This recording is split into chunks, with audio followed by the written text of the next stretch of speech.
Das Cannondale Moterra SL ist ein Full Power EMTB mit 605 Wattstunden und 160 mm Federweg an der Gabel.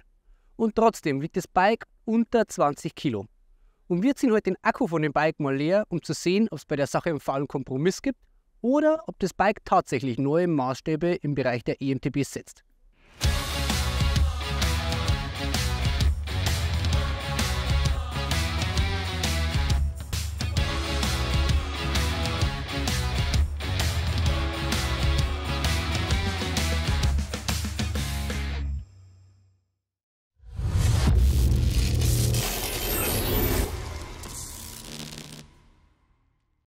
Die Fakten klingen gut, fast schon zu gut, um wahr zu sein. Aber beim Gewicht von unter 20 Kilo handelt es sich tatsächlich nicht um eine Katalogangabe, sondern um das reale Gewicht des Bikes ohne Pedale.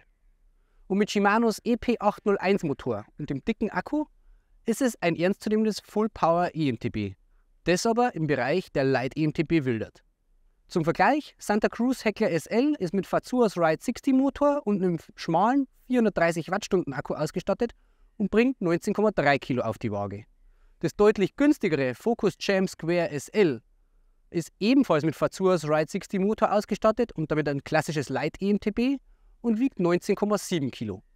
Das neue Cannondale Moterra SL liegt gewichtstechnisch auf demselben Niveau, ist aber ein Full Power EMTB. Und um das einzuordnen, die Kontrahenten in der Full Power Klasse sind deutlich schwerer. Das Canyon Spectral On CFR zum Beispiel hat genauso viel Federweg an der Front, hat auch ein Mallet-Setup bei den Laufrädern, hat einen etwas größeren 720er Akku, wiegt aber über 1,5 Kilo mehr. Selbst Bikes mit einer deutlich tourenorientierteren Ausstattung und nur 140 mm Federweg, wie das Bulls Sonic Evo AM SL3, schaffen es nicht in die Gewichtsregion des Moterra SL vorzudringen. Denn mit 20,7 Kilo ist auch das Bike noch deutlich schwerer. Bei den Werten auf der Waage stellt sich natürlich die Frage, steckt in dem Bike ein fauler Kompromiss oder schafft Cannondale das, was bisher kein anderer E-Mountainbike-Hersteller geschafft hat? Und um das zu klären, nehmen wir euch heute mit auf den Tag auf den legendären Trails am Monte Baldo hier am Gardasee. Und dabei schauen wir mal, wie lange es dauert, bis der Akku leer ist.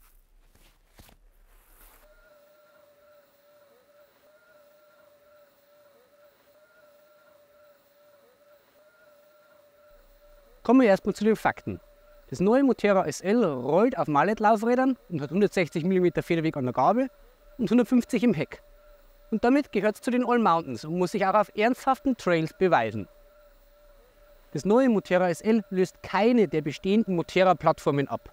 Es gibt also auch im Cannondale-Lineup weiterhin die Option auf E-Bikes mit einem Bosch-Motor. Aber die SL-Version mit dem Shimano-Motor konzentriert sich stringent auf das Thema Leichtbau. Und das niedrige Gewicht wird nur möglich, weil Cannondale an allen Ecken und Enden konsequent am Thema Leichtbau arbeitet. Der auffälligste Punkt ist, dass das neue Cannondale Moterra SL keinen Viergelenker-Hinterbau mehr hat. Das Bike setzt auf einen Eingelenker mit einem Flex-Pivot-System. Die flachen Kettenstreben im Bereich der Kassette hinten erinnern an den Hinterbau des Cannondale Sculpel Race Fullies und ersetzen das Horst-Linklager, das normal an dieser Stelle sitzt. Und das spart Gewicht.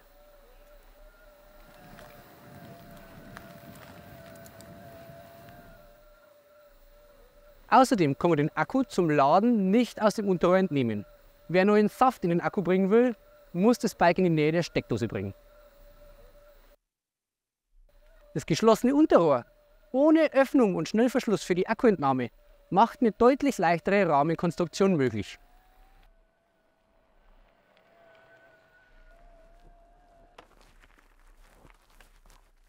Man kann über den Gardasee schon sagen, was man will, aber das Panorama, das wir hier im ersten Anstieg gehabt haben, ist einfach geil. Wir haben jetzt knapp über 1000 Höhenmeter mit dem Moterra SL gefahren und die Batterieanzeige hat 2 von 5 Strichen weniger als im vollgeladenen Zustand. Jetzt wird es aber mal Zeit, dass wir in einen ernsthaften Trail einbiegen. Hier hinter uns liegt der legendäre Skull. Ich ziehe mir jetzt nur eine Weste rein zum Bergabfahren und dann schauen wir mal, was das Bike bergab kann.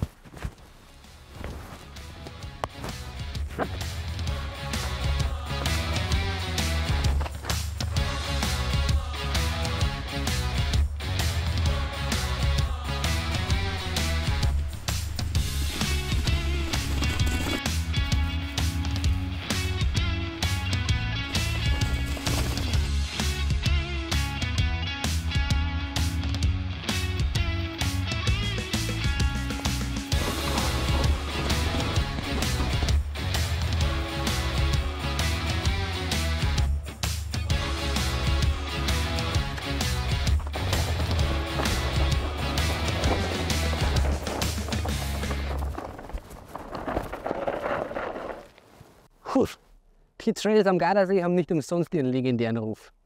Weil wenn, so wie heute, ein bisschen loses Laub zwischen den festen und den losen Steinen liegt, dann ist echt brutal wenig Grip auf diesen Strecken.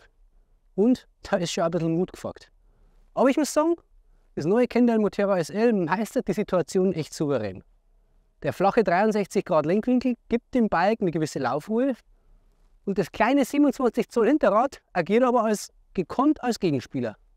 Denn so bleibt das Handling direkt und wenn man mal an einer Felskante oder in einer besonders steilen Sektion hinter den Sattel geht, berührt der Hintern das Hinterrad nicht. Während der Lenkwinkel wirklich flach ausfällt, bleibt der Reach in Rahmengröße L mit 470 mm im moderaten Bereich. So ist das Handling auch bei niedrigen Geschwindigkeiten, wie hier im verblockten Gelände, intuitiv. Und wenn wir schon bei den Geometriemaßen sind, dann muss man bei dem Bike auch den Hinterbau ansprechen. Denn bei Cannondale wächst die Kettenstrebe mit jeder Rahmengröße mit. Klingt jetzt erstmal banal, ist aber nicht selbstverständlich und hat einen großen Effekt. Weil wenn die Kettenstrebe mit dem Hauptrahmen mitwächst, bleibt die Lastverteilung auch für große Fahrer, die in der Rahmengröße L oder XL unterwegs sind, ausbalanciert zwischen Vorder- und Hinterreifen. Und wer keinen Bock auf das Mallet-Setup hat, das Cannondale ab Werk ausliefert, der kann in den Hinterbau sogar ein 29er Laufrad stecken. Cannondale gibt den Rahmen dafür frei, liefert ab Werk aber ausschließlich kleine 27,5 Zoll Hinterräder. Mit dem 2,5er Vorder- und den 2,4er Hinterreifen fallen die Reifen für ein Bike dieser Klasse tatsächlich etwas schmal aus. Aber in diesem harten Gelände, das hier hinter uns liegt, ist es sogar sehr angenehm, weil man damit super präzise in die Steinrinnen oder in die verblockten Passagen reinfahren kann. Ein dickerer 2,6er oder sogar 2,8er Reifen bringt mit Sicherheit mehr Komfort und auch mehr Traktion für das Bike. Aber er macht das Fahrverhalten bei so einem harten Untergrund wie hier auch etwas wabbeliger und undefinierter.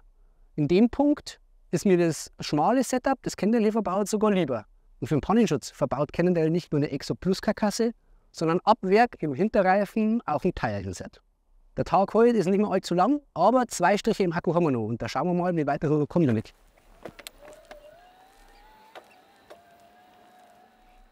Eins muss man bei dem Test hier ganz klar sagen.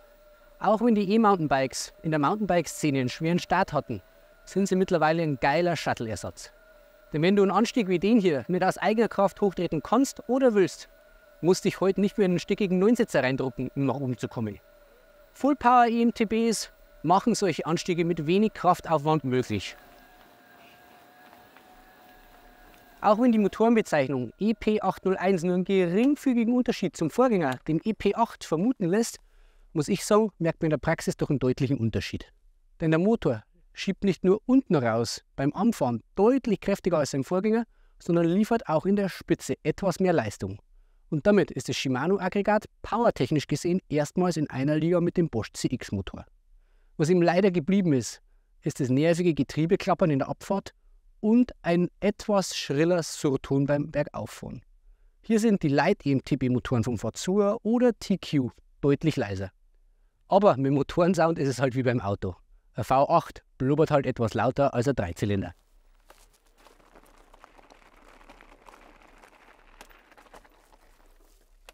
Das Sidechain Tuno Trail liegt jetzt vor uns und 1600 Höhenmeter Anstieg, bisschen mehr sogar liegen hinter uns.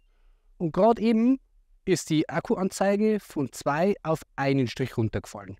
Das heißt, ein bisschen Reichweite haben wir noch, aber es geht dem Ende zu. Was mir in dem Anstieg noch aufgefallen ist, dass die Lenkung mit dem 63 Grad flachen Lenkwinkel auf der Teerstraße leicht abkippt. Und der Shimano-Motor verlangt noch etwas mehr Drehzahl als ein Motor von Bosch.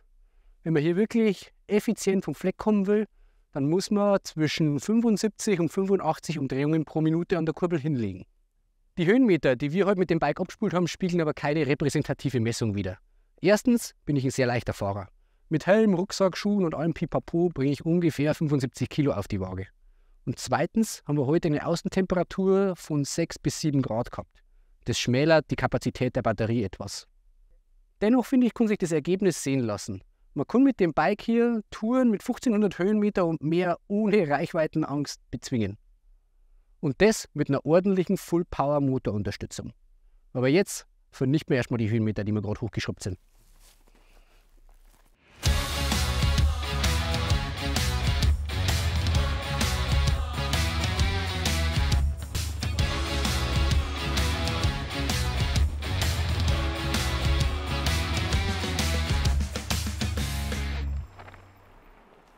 Wir hätten euch das Fazit zum neuen Moterra SL wirklich gerne auf dem Trail aufgenommen, aber bei uns ist schlicht und ergreifend das Licht ausgegangen. Der Seicento Trail war oben richtig nett, ist unten raus aber ganz schön zornig geworden. Und dabei ist mir aufgefallen, dass der Hinterbau vom Kendall Moterra SL etwas früher in die Knie geht als die Gabel. Das ist Jammern auf hohem Niveau. Aber wenn man über eine große Kante oder über einen Drop geht, dann merkt man, dass in der Landung der Hinterbau gegen Ende des Federwegs etwas verhärtet. Im Großen und Ganzen ist aber wirklich alles im grünen Bereich. Ein Detail, das die Antwort auf die übergeordnete Frage von diesem Test nicht ändert. Das Cannondale Moterra SL versteckt nämlich keinen faulen Kompromiss.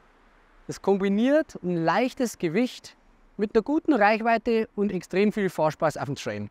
Und damit ist es ein neuer Stern am EMTB-Himmel. Wer die große Innovation in dem Bike sucht, der wird lang suchen.